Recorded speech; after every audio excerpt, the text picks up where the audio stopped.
ലോകത്തിലെ ഏറ്റവും വലിയ മുസ്ലിം മതസംഘടന, അതിൻ്റെ വിദ്യാർത്ഥി യുവജന ഘടകമായ SKSF സംസ്ഥാനം, അതിൻ്റെ കീഴിൽ ഇന്നലെ 18-ന്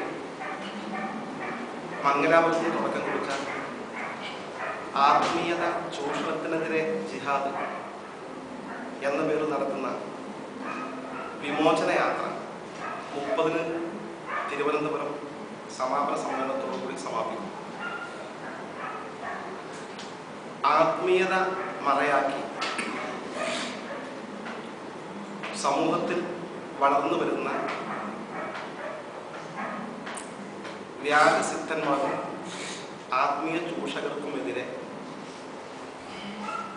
അവരുടെ ആത്മീയ ചൂഷണത്തിൻ്റെ ഉള്ളറകൾ സമൂഹത്തിന് തുറന്നു കാണിക്കുന്ന ഒരു പ്രക്ഷോഭ പരിപാടിയുടെ ഭാഗമായിട്ടാണ് യാത്ര സംഘടിപ്പിക്കുന്നത്. ഇതിന് പ്രത്യേക സാഹചര്യം, കഴിഞ്ഞ ഒരു വർഷക്കാലത്തിലധികമായി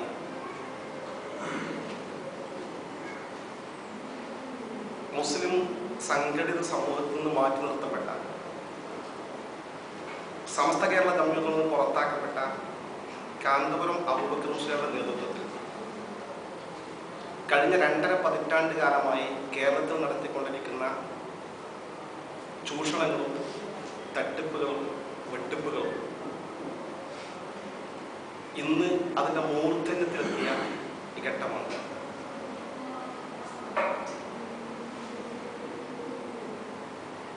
മുസ്ലിങ്ങൾക്ക് സവിശേഷമായി ഒരു ഉന്നത നിലയിൽ പ്രവർത്തിക്കുന്ന ഓഫ്സെറ്റ് പ്രസ് മലബാറിൻ്റെ ആസ്ഥാന നഗരിയായ കോഴിക്കോട് ഇല്ല എന്ന് പറഞ്ഞ് അൽക്കമാൽ ഓഫ്സെറ്റ് പ്രസ് സ്ഥാപിക്കാനെന്ന പേരിൽ 22 വർഷങ്ങൾക്ക് മുമ്പ് അവരുടെ നേതൃത്വത്തിൽ വ്യാപകമായി ഷെയറുകൾ പിരിച്ചെടുത്ത് പ്രസ് സ്ഥാപിക്കുമെന്ന് പറഞ്ഞു. പിന്നെ പ്രസ് സ്ഥാപിച്ചിട്ടില്ല, ഷെയർ ഹോൾഡർമാർക്ക് കാശ് തിരിച്ചു കൊടുത്തിട്ടില്ല. അതിനുശേഷം അമാനത്ത് ട്രസ്റ്റ് എന്ന പേരിൽ റിയൽ എസ്റ്റേറ്റ് ബിസിനസ്, ഹലാലായ സമ്പാദ്യം, ഇസ്ലാം അനുവദിച്ച രീതിയിലുള്ള ബിസിനസ് എന്ന് പറഞ്ഞുകൊണ്ട് വ്യാപകമായി ഇവരുടെ നേതൃത്വത്തിൽ പണത്തിൽ നടന്നുകൊണ്ട് പത്രങ്ങൾ പരസ്യം കൊടുത്തുകൊണ്ട് അതും ഇടക്കാലത്ത് അപ്രത്യക്ഷമായി ഷെയറുകാർക്ക് ക്യാഷ് നഷ്ടപ്പെട്ടു.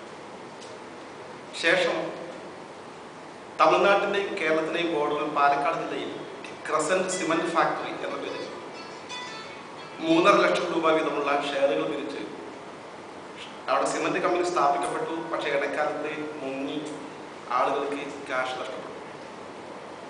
അതിനുശേഷം കമാലിയ മെഡിക്കൽ കോളേജ് തൃശ്ശൂർ ജില്ലയിലെ മാളയിൽ സ്ഥാപിക്കുന്നത് പറഞ്ഞ് 50 ലക്ഷത്തിൻ്റെ ഷെയറുകൾ വ്യാപകമായി പിരിച്ചെടുത്തു. അവർക്ക് വാഗ്ദാനം ചെയ്തിരുന്നത് വർഷത്തിൽ ഒരു MBBS സീറ്റും പിന്നെ ലാഭത്തിൽ വിഹിതവും എന്നായിരുന്നു. കുറേ ആളുകൾക്ക് കാശ് തിരിച്ചു കിട്ടി, പലരുടെയും കാശ് നഷ്ടപ്പെട്ടു, സ്ഥാപനം മുങ്ങിപ്പോയി. അതിനുശേഷം കേരളത്തിൽ പ്രമാദമായ ഷെയർ ബിസിനസ് തട്ടിപ്പിൻ്റെ നായകനായിരുന്നു മലപ്പുറം ജില്ലയിലെ കുറ്റിപ്പുറം അബ്ദുന്നൂർ മുസ്ലിയാർ. ഇദ്ദേഹം കാന്തപുരത്തിൻ്റെ വലങ്കയ്യായിരുന്നു മാത്രമല്ല, തിരക്ക് പിടിച്ച ജീവിതത്തിനിടയിൽ പോലും കാന്തപുരം ആഴ്ചയിൽ 1-2 തവണ ഈ അബ്ദുന്നൂറിൻ്റെ സുഖവാസ കേന്ദ്രത്തിൽ കുറ്റിപ്പുറത്ത് പോയി അന്തിയുറങ്ങുകയും അവിടെ അദ്ദേഹത്തിൻ്റെ കാറിട്ട് ഇട്ട് അബ്ദുന്നൂറിൻ്റെ ആഡംബര കാറിലായിരുന്നു പലപ്പോഴും കാന്തപുരം യാത്ര ചെയ്തത്. ഈ അബ്ദുന്നൂറിൻ്റെ നേതൃത്വത്തിൽ കോടികൾ ഷെയർ പിരിച്ചെടുത്തു.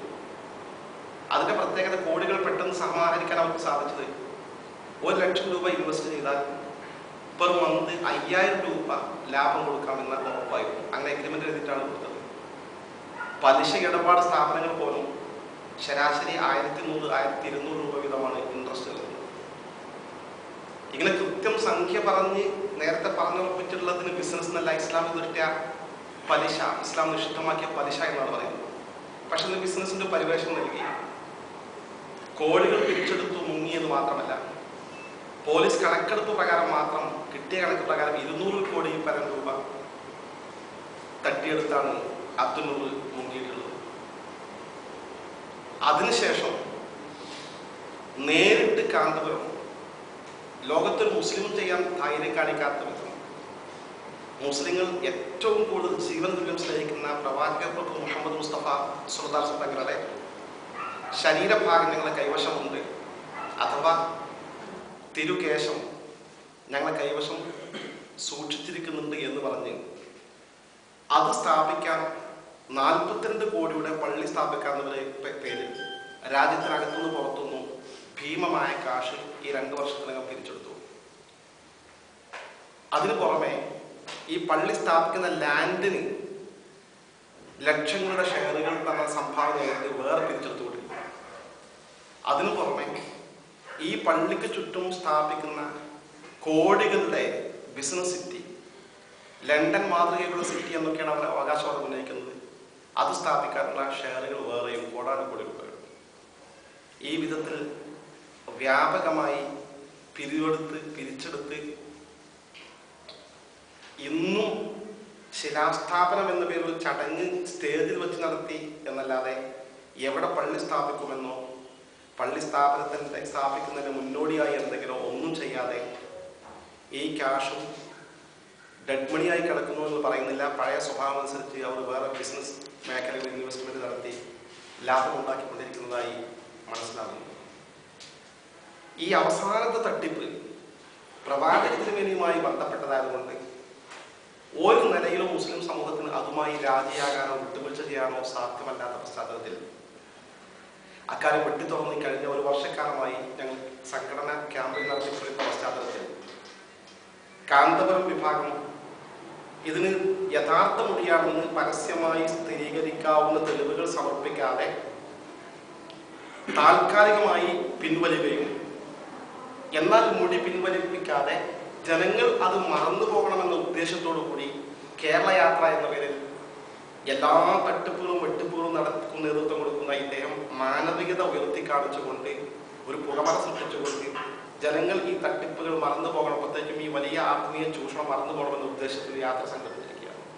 പക്ഷേ അതുകൊണ്ടൊന്നും ഈ വിഷയം മുസ്ലിം സമൂഹത്തിനും സമുദായത്തിനും മറക്കാനാകില്ലെന്നും ഈ വ്യാജ മുടി പിൻവലിച്ച് പരസ്യമായി ക്ഷമാപണം നടത്തി അദ്ദേഹം രംഗത്ത് വരുന്നത് വരെ ഈ സമരവുമായി മുന്നോട്ട് പോകുമെന്ന് പ്രഖ്യാപിച്ചുകൊണ്ടാണ് ആത്മീയ ചൂഷണത്തിനെതിരെ ജിഹാദ് എന്ന് പറഞ്ഞാൽ ധർമ്മസമരം പ്രഖ്യാപിച്ചുകൊണ്ടുള്ള ഈ യാത്ര ഇവിടെ ആരംഭിച്ചിരിക്കുന്നത്. ഈ വിഷയത്തിൽ നിങ്ങൾ മാധ്യമങ്ങളുടെ എല്ലാവിധ സഹകരണങ്ങളും ഒരു പ്രത്യേക ചൂഷണമായതുകൊണ്ട് താല്പര്യപ്പെട്ടുകൊണ്ട്